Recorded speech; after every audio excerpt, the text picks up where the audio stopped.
we are shooting for Phantom Boutique today, and I have Destiny here with me.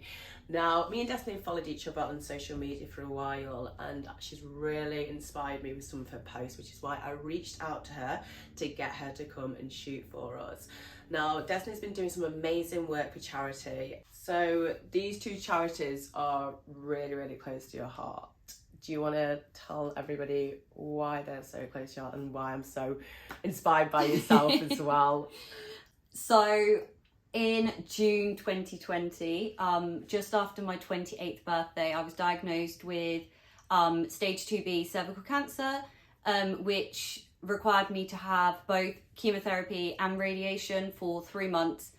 Thankfully for me, I was in remission in December of last year, but then unfortunately I found out I'd relapsed, so I had to then have a second fight. So for me, it's just really important that I do everything I can to raise awareness of cervical cancer, make sure everyone is aware of the signs, what to look out for, what we can do to prevent it, and obviously I'm here to support women that are also going through the same journey as me. So it's just really important. These two charities personally have helped me through my diagnosis. They helped educate me a lot at the start when I didn't really know a lot about cervical cancer, and I know that their work has really helped so many other women. So it's just really important that I feel like I can give back to them now.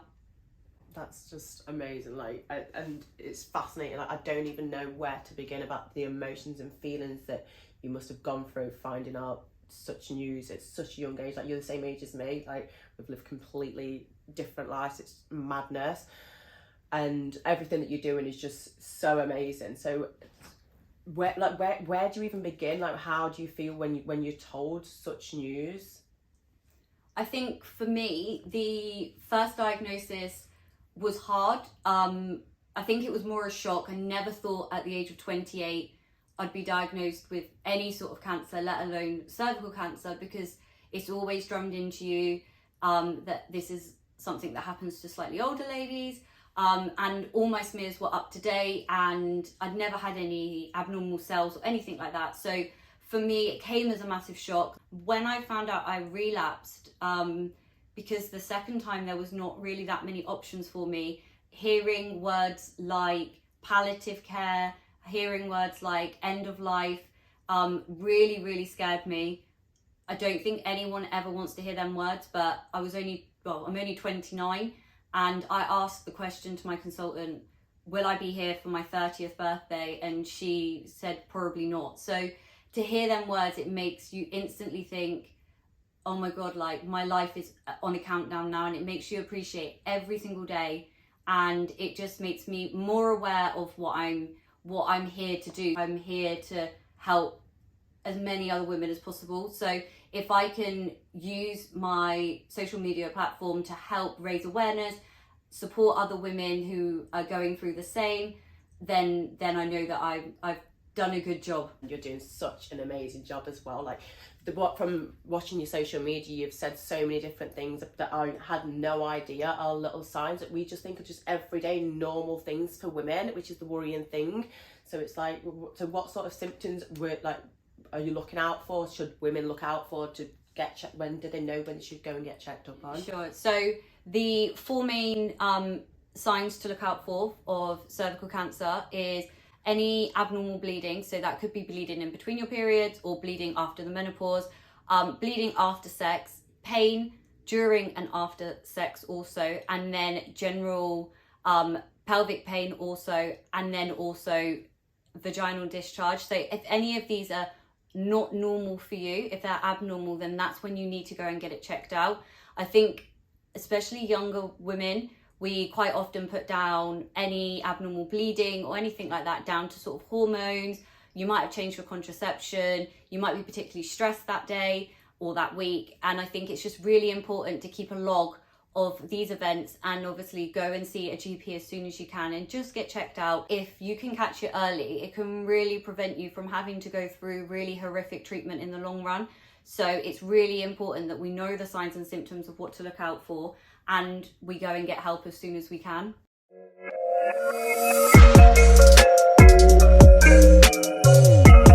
Thank you so much for sharing that. I can't even imagine what you've been through. We've lived completely different lives in the last like 2 years or so.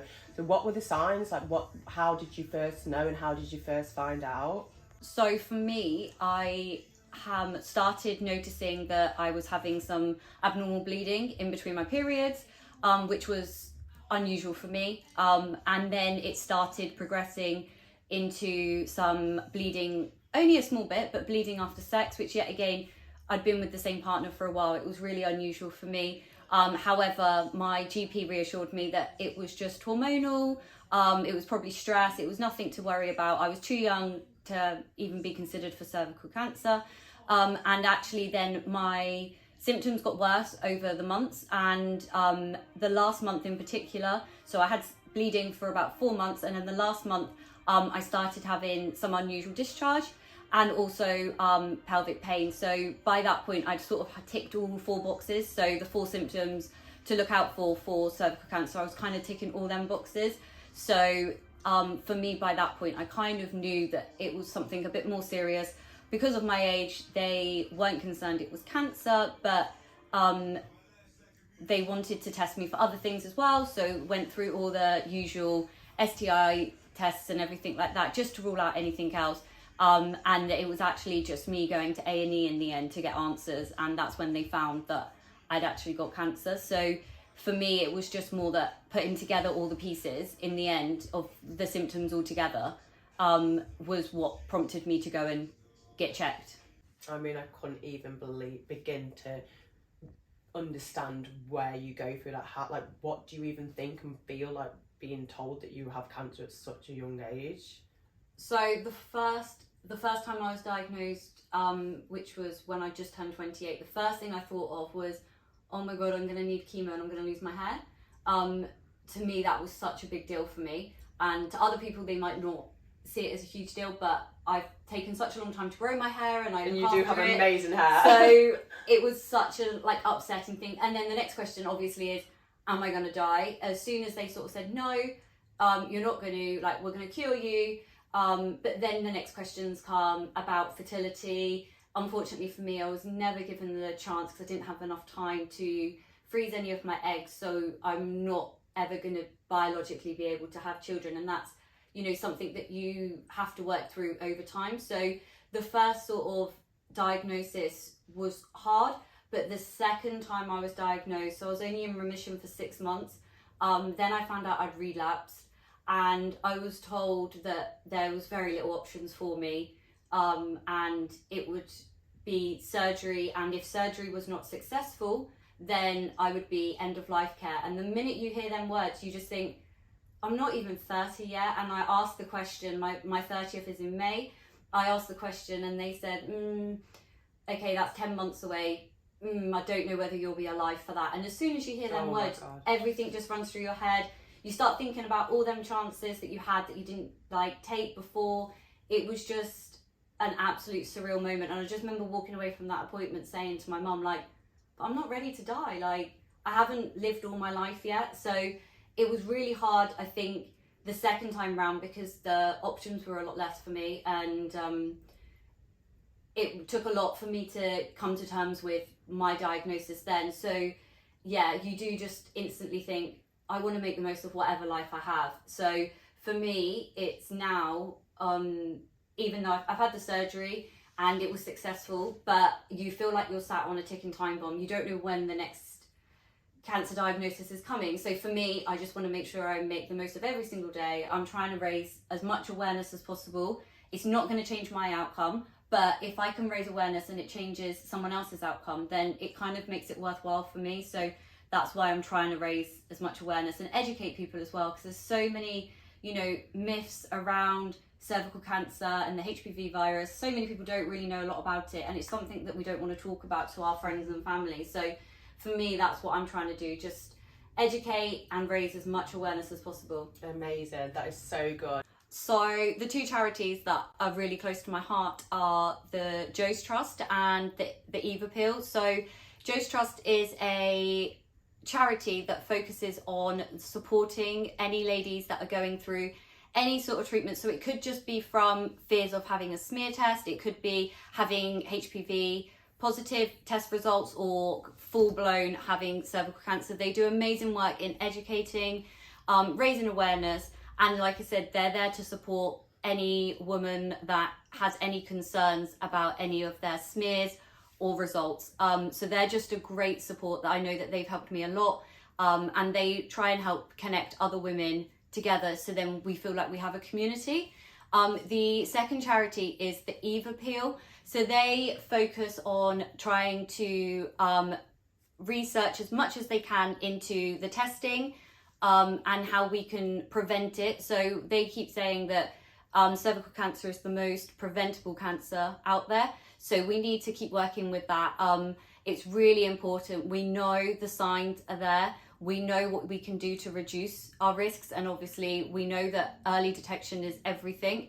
So if you do have any signs and symptoms at all, by having an early diagnosis, you reduce your risk of needing to have more severe treatment, which then could end up costing you your future or even your life. So they're both amazing charities, and they kind of work together, but they have their own separate niches of how they try and help prevent and support the women that are going through any cervical cancer treatment.